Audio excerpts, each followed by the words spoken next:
Hi guys, Dr. Berg here. In this video, we're going to talk about how to burn belly fat step by step. Now, in a lot of other videos, I talk about specific parts of weight loss, how to burn fat, all different aspects. In this video, we're going to put everything together, okay? There's really three basic sections. The basics of what to do, things to add to speed up weight loss, and things to avoid to speed up weight loss, okay? So let's talk about the basics first. And some of this might be just repetitive, but if you've never seen a video from me, this will be very helpful. Make notes.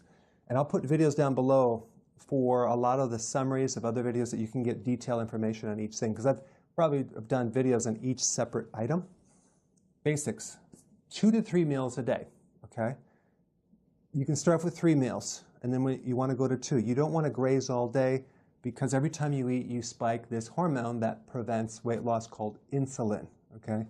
So eating in general will stimulate that, so we want minimum 3 meals a day, or maximum 3 meals a day, minimum 2 meals a day. So some people go to 2, and I'll get more into that when we get into this next part right here, which is no snacking. So when you have 6 meals a day or 5 meals a day, and they're small and they're spread out, or you're snacking between meals, you're going to spike insulin. We don't want to do that.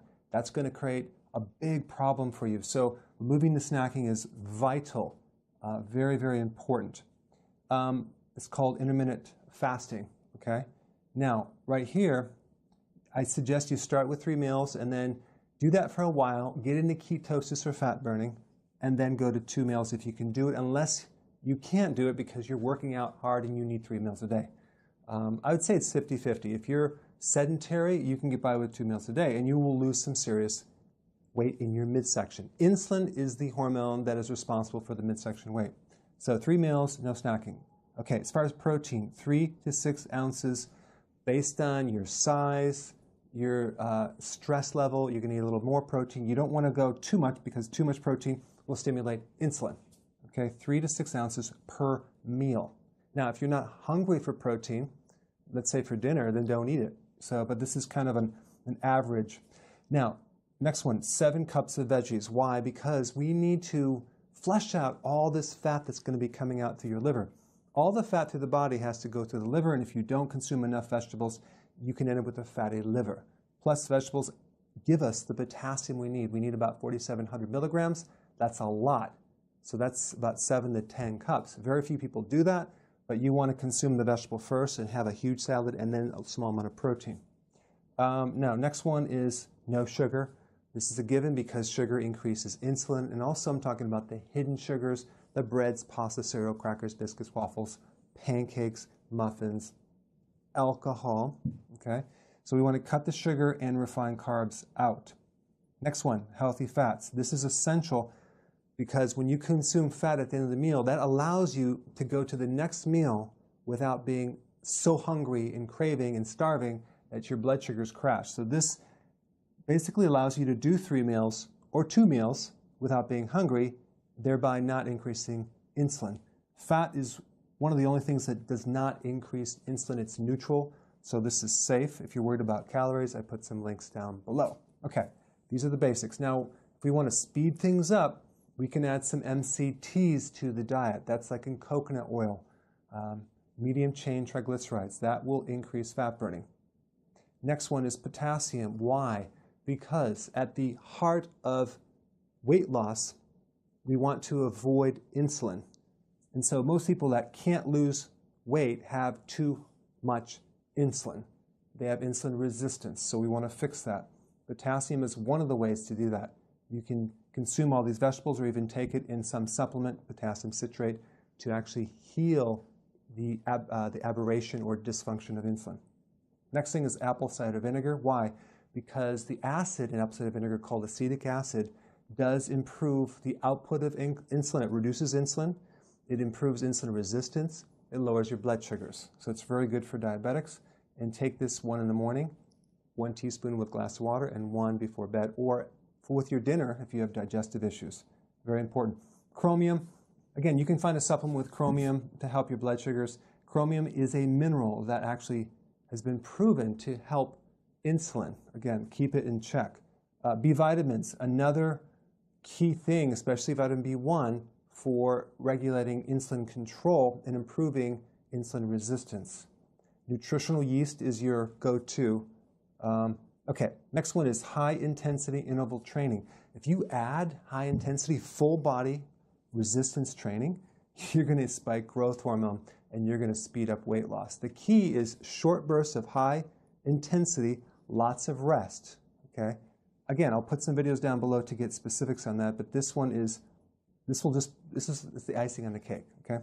Next one is more sleep. Adding more sleep. Why? Because growth hormone is triggered when you're sleeping, and that is the primary hormone that stimulates fat burning. So more sleep. So if you could just take a nap, sleep in longer, get an extra hour of sleep, that goes a long way. That's more important than high-intensity interval training. Sleep is the key, okay? Now, next one is recovery, making sure that if you are doing high-intensity interval training, that you're recovering after. You're not doing it every day. Some people need to do it every other day, some people every third day, some people once a week, depending on how you feel when you work out. If you're fairly broken down, then you're overtraining, okay? So recovery is essential if you're exercising. Now, let's take a look at what you need to remove. This is just as important as this, okay? Remove any type of sleeping issues, insomnia, vital. Why? Because you're not going to lose weight if you're not sleeping. All right? I put a video down below of what to do if you're not sleeping. There's a lot of things you can do. It's mainly stress. Bloating. If you're bloating, let's say you're consuming too much kale or too much cruciferous vegetables that you're not used to consuming, and then you're bloating, that is going to slow down weight loss. So you're going to have to go back to the vegetables that you can digest and maybe even steam some until the bloating goes away. Also, people consume too many nuts. That can create bloating. Again, we want to eliminate anything that bloats you. Sometimes adding more apple cider vinegar or an acidifier for the stomach will help it, or even a bile salt. Purified bile salt. I'll put some links down below for bloating. Okay, menstrual cycle issues. If your cycle is 2 weeks out of the month, you're not going to lose weight because the high levels of estrogen. Estrogen blocks the thyroid. Estrogen creates fat on the hips and the thighs. And we need to handle this cycle so it's really smooth. Again, I put a link down below of what to do for that. This is kind of like a little bit of an assessment for you to see what areas you have problems with. Okay? Some of these don't apply. Okay, stress. Mainly, you want to get a list of all the people you know that stress you out and avoid them for a while. You want to avoid the news. You want to avoid stressful situations. You want to do certain activities. I recommend an acupressure for your body to pull stress out. You want to do everything you can do to enhance the reduction of stress because cortisol is triggered and cortisol will stop your weight loss. So I will put some links down below. All right, MSG. What is that? Monosodium glutamate. That's in a lot of foods. Start looking at the labels. It's in, oh my gosh, it's in even cottage cheese, unless it's organic. It's in all the fast food restaurants. I mean, all their foods. It's in Chinese foods, but it's hidden as modified food starch, okay? Again, I'll put a video down there, very important. Restaurant foods. You don't know what you're getting. It's a crapshoot. There's so many things they put in that food that you have no idea. And primarily hidden sugars, MSG, to make it taste better. But inevitably, people go out to dinner way too much, and that is what's keeping them from losing weight. Not to mention, what do they bring you? They bring you bread, they bring you dessert, they bring you alcohol. Okay, so it's really difficult to do this when you're going to restaurants. Next one is avoid overtraining. If you're at a boot camp or you're working out too hard and you're not recovering and you're not sleeping, you're not going to lose weight. You're going to lose muscle mass. So this is very, very important, especially when you start out because you're not used to it. Last thing is constipation. I have people that don't even go, maybe they go once a week or once every 2 weeks.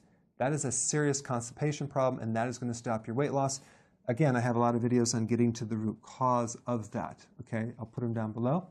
So I just kind of summarize all the things that you need to look at in order to lose your stomach.